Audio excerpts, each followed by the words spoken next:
Govinda Greens, premium and limited plots, prime location, destination that define your status. In front of Ames, Govinda Greens.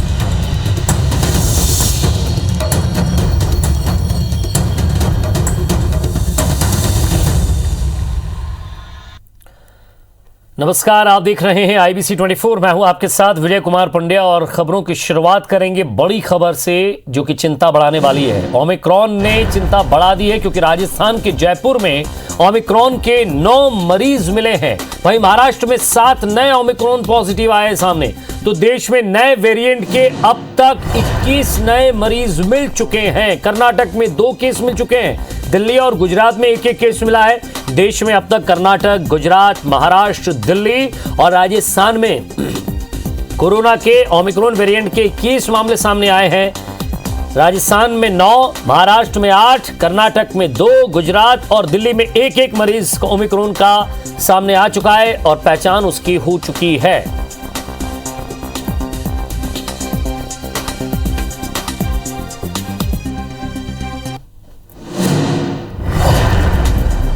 तो एक दिन में Omicron के 18 case सामने आए। राजस्थान में एक परिवार के 4 सदस्यों समेत 9 लोगों में नए वेरिएंट की पुष्टि हुई है। वहीं महाराष्ट्र में 8 और दिल्ली में 1 केस मिला है।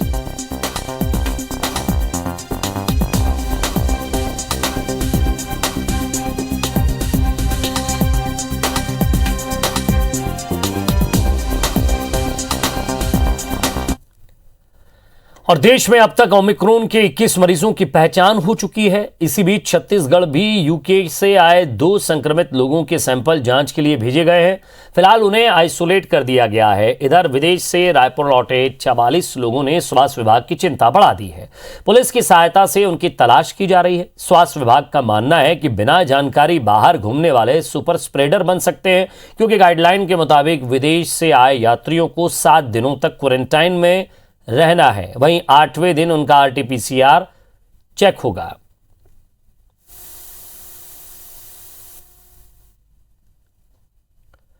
गौरेला पिंडरा मरवाई में लगातार कोरोना के मामले सामने आने के बाद जिला प्रशासन ने महत्वपूर्ण निर्णय लिया है। जिले भर के सभी स्कूलों को 50% क्षमता के साथ खोले जाने का आदेश जारी किया गया है। जिले के निजी स्कूल के प्रिंसिपल दंपति सहित 2 स्कूली छात्र छात्राओं के पॉजिटिव आने के बाद सभी स्कूलों को 6 दिसंबर से 50% क्षमता के साथ खोलने का आदेश दिया है।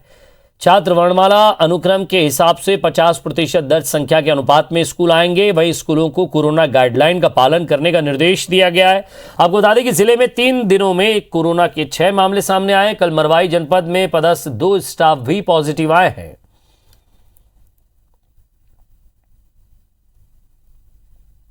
मैं ज़िले के सभी निवासियों से ये अपील करती हूँ कि आप कोविड के समस्त नियमों का पालन करें। 18 साल के ऊपर के सभी उम्र वाले जो कोविड के टीकाकरण से छूटे हैं वो नियमित अंतराल में अपने दोनों टीका लगा लें। टीका एकमात्र बचाव का हमारे पास रास्ता है और मैं उम्मीद करती हूँ कि इस जंग में आप सब जिला प्रशासन का सहयोग करेंगे और हम तीसरी लहर को आने से पहले ही रोक पाएंगे। और रायपुर से एक बड़ी खबर मिल रही है। आबकारी विभाग की बड़ी कार्रवाई सामने आई है। अंतरराज्यीय गिरोह के शराब सप्लाई का खुलासा हुआ है। हरियाणा की 77 पेटी विदेशी शराब जब्त की गई है। 3 तस्कर राजवीर, नवीन जैन, हीरा बजाज गिरफ्तार हुए हैं। आरोपियों से 3 वाहन भी जब्त किए गए हैं। वाहन समेत जब्त शराब की कीमत करीब 24 लाख रुपए बताई जा रही है। और ज्यादा बातचीत के लिए हमारे संवाददाता तहसीन जैदी हमारे साथ जुड़ गए। तहसीन, अंतरराज्यीय गिरोह है, एक बड़ी कामयाबी पुलिस को मिली है।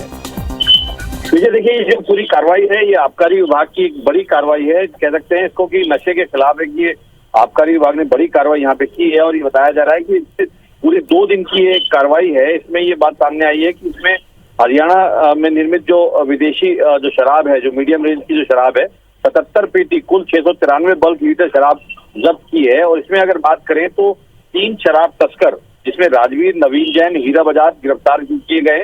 इसमें राजवीर जो है ये सबसे पहले ये गिरफ्तार हुए, उसके बाद इनकी निशानदेही पे नवीन जैन को गिरफ्तार किया गया और भाटापारा से, और भाटापारा से उसमें काफी भारी मात्रा में इनको शराब भी जब्त हुई है।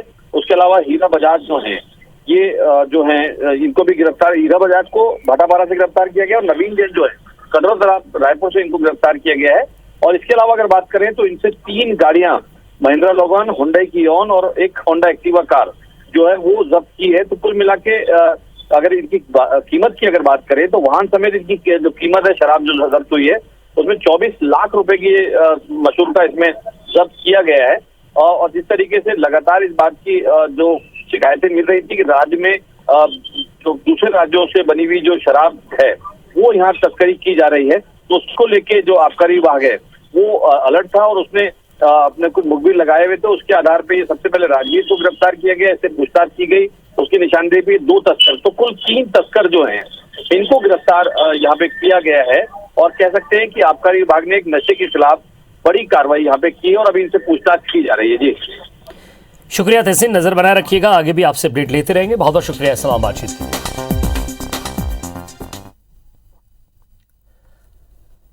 15 नगरीय निकायों के 370 वार्ड के लिए 1666 नामांकन हुए।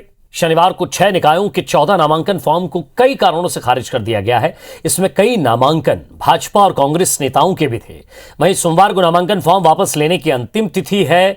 इससे पहले कि कांग्रेस कई निकायों में अपने बागी नेताओं और कार्यकर्ताओं को अपना नामांकन वापस लेने के लिए मना रही है, इसके लिए संबंधित निकायों के विधायक और प्रभारी मंत्री लगे हुए हैं। खासकर 4 नगर निगम भिलाई, रिसाली, चरोदा और बीरगांव में सभी वरिष्ठ कांग्रेसी लगे हुए हैं, क्योंकि इससे पहले 2019 में हुए नगरीय निकाय चुनाव में 10 निकायों में कांग्रेस के महापौर बने थे। इसके लिए कुछ जगहों पर निर्दलियों को भी सहारा लेना पड़ा था उनका। अब ऐसी स्थिति ना बने, इसलिए कांग्रेस पहले अपने ही बागियों को मनाकर संबंधित वार्ड फिर पूरे निकाय में बहुमत के साथ जीत दर्ज करके अपना महापौर बनाने के लिए हर संभव प्रयास कर रही है।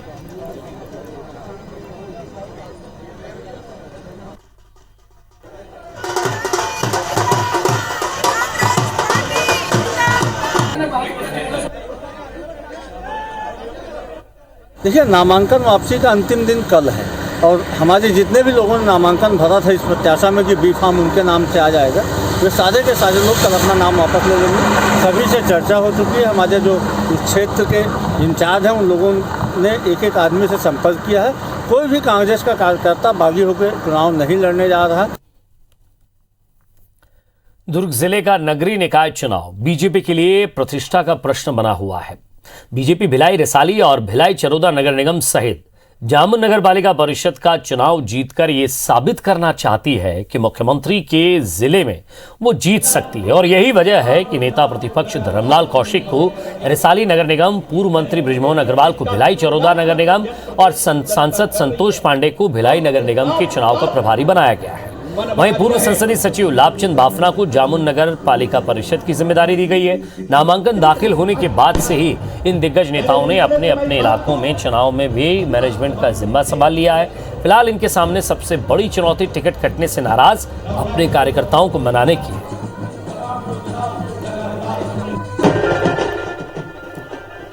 और बड़े बहुमत के साथ में हमारे पार्षद जीत करके आएंगे। ये मैं नहीं बोल रहा हूँ, कार्यकर्ताओं का उत्साह बोल रहा है। और इसमें कोई शक नहीं है कि रिसाली नगर निगम पहले बार बना है और भारतीय जनता पार्टी वहाँ पर बनेगी। निश्चित तौर पे हमें पूरा भरोसा है कि हमारे सरकार के 3 साल के नगरीय निकाय क्षेत्रों में किए गए कामों के बदौलत और ग्रामीण क्षेत्र में किए गए कामों के बदौलत नगर पंचायतों में हमें जनता पूरा आशीर्वाद देगी और कांग्रेस के प्रत्याशी प्रचंड बहुमत से जीतेंगे। मुख्यमंत्री भूपेश बघेल आज रिसाली में साहू समाज के युवक युवती एवं स्नेह सम्मेलन में शामिल हुए हैं। तहसील साहू संघ रिसाली के इस कार्यक्रम में गृह मंत्री ताम्रध्वज साहू भी शामिल हुए। इस आयोजन में मंत्री ताम्रध्वज साहू से भक्त माता कर्मा के नाम पर प्रदेश के किसी प्रसिद्ध विश्वविद्यालय का नाम करने की मांग की गई और साहू समाज के सामाजिक भवन के निर्माण के लिए जमीन की मांग की गई। सीएम ने जमीन की मांग पर जिला प्रशासन को आवेदन देने की सलाह दी है। नगरीय निकाय चुनाव को लेकर सीएम भूपेश ने जीत और बागियों को मनाकर नामांकन वापसी का दावा किया। एक आत्मविश्वास प्रदान करा थे। चुनाव में तो सब लोग आते हैं, अपनी अपनी बात करते हैं, फैसला तो जनता करती है। लेकिन पिछले चुनाव में भारतीय जनता पार्टी जो 10 नगर निगम हुए थे उसमें पूरी तरह से साफ हो गए थे। नगर पंचायत, नगर पालिका, पंचायती राज सम्मेलन, 3 विधानसभा में उनका सुपड़ा साफ हुआ था। इस समय भी वो मात खाएंगे। और मुख्यमंत्री भूपेश बघेल ने अपने निवास कार्यालय में आयोजित कार्यक्रम में गोधन न्याय योजना के तहत पशुपालक ग्रामीणों गौठानों से जुड़ी महिला समूहों और गौठान समितियों को 2 करोड़ 92 लाख रुपए की राशि ऑनलाइन जारी की है। इस राशि में 15 नवंबर से 30 नवंबर तक राज्य के गौठानों में पशुपालक ग्रामीण किसानों भूमिहीनों से गोधन न्याय योजना के तहत क्रय किए गए गोबर के एवज में 2 करोड़ 44 लाख रुपए भुगतान और गौठान समितियों और महिला समूहों को 48 लाख रुपए की लाभांश राशि शामिल है। आज भुगतान की गई राशि को मिलाकर अब तक गोबर विक्रेताओं को इस योजना के तहत 114 करोड़ रुपए का भुगतान किया जा चुका है। मुख्यमंत्री ने इस अवसर पर गोधन न्याय मिशन के संचालन के लिए 50 लाख रुपए की राशि जारी की। मुख्यमंत्री बघेल ने कार्यक्रम को संबोधित करते हुए कहा कि छत्तीसगढ़ के गौठानों में तैयार किया जा रहा वर्मी कंपोस्ट डीएपी खाद का अच्छा विकल्प है। किसान अपने खेतों में वर्मी कंपोस्ट का उपयोग करें, इससे सॉइल हेल्थ में सुधार होगा, भूमि की उर्वरा शक्ति बढ़ेगी। आने वाले समय में भी रासायनिक खाद की आपूर्ति में दिक्कत आ सकती है, ऐसे में वर्मी कंपोस्ट का उपयोग कर किसान अच्छी फसल ले सकते हैं।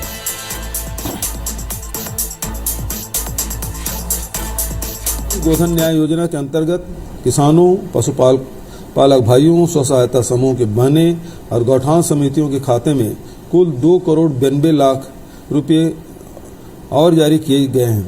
इसमें गोबर खरीदी के एवज में 2 करोड़ 44 लाख रुपये और गौठान समिति और महिला स्व सहायता समूह के लाभांश के 48 लाख रुपये शामिल है। गोबर की खरीदी हमने किया है और जिस तरीके से जानकारी दिया गया कि लगभग 81 करोड़ रुपए का हम लोगों ने वर्मी कंपोस्ट बिक्री कर चुके हैं और साथ ही साथ 19 से 20 करोड़ रुपया अतिरिक्त आय विभिन्न कार्यक्रमों के माध्यम से गौठान समितियों से हम लोगों ने प्राप्त कर लिया है।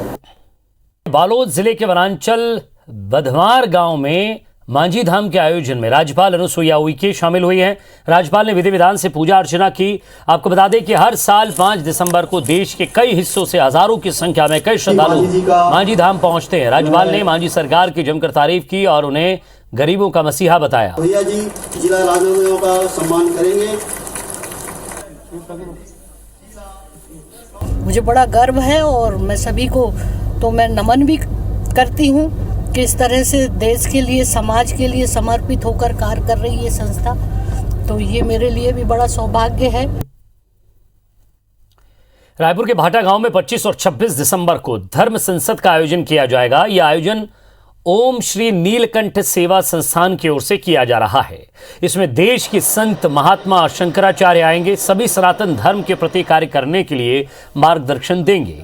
धर्म संसद आयोजन के मुख्य संरक्षक महंत रामसुंदर दास ने आज एक प्रेस कॉन्फ्रेंस में बताया कि सनातन धर्म के लिए भारत के समस्त हिंदू समाज को इस धर्म संसद में बुलाया गया है। उन्होंने कहा कि सन 1974 के बाद समस्त सनातन हिंदू समाज के सहयोग से रायपुर में यह आयोजन पहली बार होने जा रहा है। कार्यक्रम की रूपरेखा को लेकर टीकरापारा इलाके में बैठक रखी गई। राजधानी रायपुर में 25 और 26 दिसंबर को धर्म संसद का आयोजन किया गया है, जिसमें भारतवर्ष के विभिन्न स्थलों से संत महात्मा विद्वत्गण आएंगे और भारतीय संस्कृति सनातन धर्म को पुनः स्थापित कैसे किया जाए, जन जन तक कैसे पहुंचाया जाए, इस संबंध में चर्चा किया जाएगा। विश्व हिंदू परिषद कल कवर्धा में हिंदू जागरण संकल्प महासभा का आयोजन करने जा रहा है, जिसमें प्रदेश भर से कार्यकर्ताओं को आमंत्रित किया गया है। इस पूरे आयोजन को लेकर पुलिस विभाग विशेष सतर्कता बरत रहा है, क्योंकि 2 माह पहले ही शहर में झंडा विवाद के बाद महीने भर तक कर्फ्यू लगाना पड़ा था।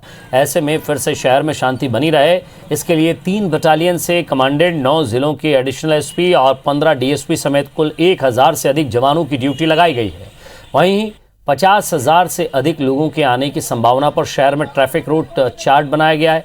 गाड़ियों के आने जाने के लिए कई मार्ग बदले भी गए हैं। साथ ही आयोजन से पहले कलेक्टर ने शहर में शांति समिति की भी बैठक बुलाई है, जहां सभी वर्ग के लोगों को आयोजन में शांति बनाए रखने की अपील की गई है।